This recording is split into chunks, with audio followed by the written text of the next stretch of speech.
بسم اللہ الرحمن الرحیم۔ حضور نبی اکرم صلی اللہ تعالی علیہ وآلہ وسلم نے فرمایا کہ موت مومن کا تحفہ ہے۔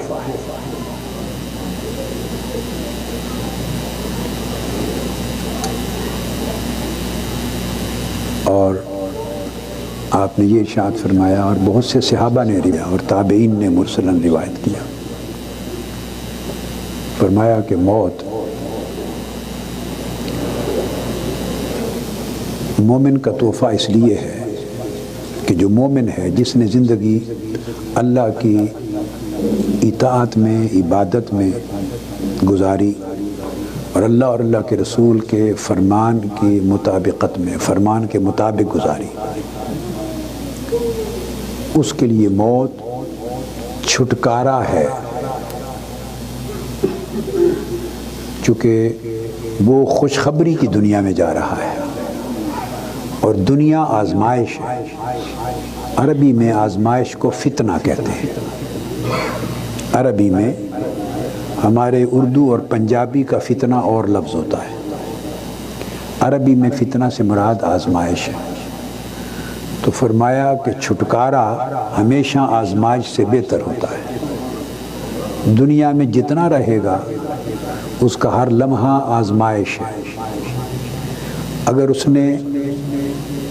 رزق حرام کما کے کھایا، رزق حرام، تو عذاب ہے، اس پر عذاب ہے، اور رزق حلال کما کے کھایا تو اس کا حساب ہے۔ حرام کمانے والے کے لیے عذاب ہے اور حلال کمانے والے پر حساب ہے۔ اس پر عذاب نہیں ہوگا جو کہ حلال کمایا، مگر حساب تو دینا ہوگا کہ اس مال کے حق بھی ادا کیے یا نہیں کیے۔ اس لیے دنیا ہر ایک کے لیے آزمائش ہے، اور موت اگر مومن ہے تو اس کے لیے نجات ہے۔ اس لیے فرمایا کہ یہ تحفہ ہے، اور اگر اس نے اللہ کے حکم کے مطابق زندگی نہیں گزاری تو تب بھی اسی طرح کی زندگی اگر اور گزارتا، 5-10 سال اور زندہ رہتا، تو گناہوں میں اور اضافہ کرتا رہتا، چونکہ اس نے پہلے جب اللہ کا حیا نہیں کیا اور اللہ کے رسول کا حیا نہیں کیا تو بقایا زندگی بھی اسی ڈگر پہ چلتی، تو اس کے گناہوں میں اضافہ ہوتا۔ تو موت نے اس گناہگار کو بھی مزید گناہوں کے اضافے سے بچا لیا کہ جتنا کر چکا اس کا حساب دے لے گا، اور مزید گناہوں کے اضافے سے بچ گیا۔ کلمہ گو اور مومن کے لیے موت ہر صورت میں باعث خیر ہے۔ اس لیے جب مومن کی روح پرواز کرتی ہے تو ملائکہ اللہ رب العزت بھیجتا ہے۔ اگر نیک اور صالح ہے تو نورانی شکل میں ملائکہ آتے ہیں اور جنت کا کفن لاتے ہیں۔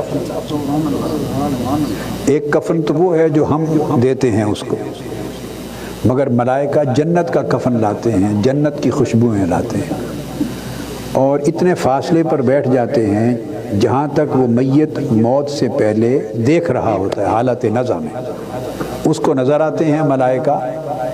اور حالت نزع میں اس کے وہ پردے اٹھ جاتے ہیں جو زندگی میں کسی کے نہیں اٹھتے۔ تو جو کچھ زندگی میں نہیں دیکھتے اور ہم نہیں دیکھ سکتے، جب حالت نزع ہوتی ہے اس وقت وہ پردے اٹھا دیے جاتے ہیں، اور روح پرواز ہونے سے پہلے میت اپنا آخرت کا ٹھکانہ دیکھ کر جاتا ہے، تو وہ اس کو دیکھتا ہے۔ اور جب مومن ہے اور اس کو ٹھکانہ اچھا نظر آتا ہے اور ملائکہ نور کی طرح خوشگوار شکلوں میں نظر آتے ہیں تو وہ پھر خوش ہوتا ہے، مسکراہٹ ہوتی ہے۔ تو عین روح کی پرواز کے وقت اس کی جب مسکراہٹ میں اس کی روح نکل جاتی ہے تو چہرے پر مسکراہٹ کا اثر رہ جاتا ہے، رسول صلی اللہ علیہ وسلم نے فرمایا کہ مومن کے لیے، نیک کے لیے روح اس طرح نکلتی ہے بدن سے، اس کو اذیت نہیں ہوتی جیسے بال آٹے سے نکال لیتے ہیں۔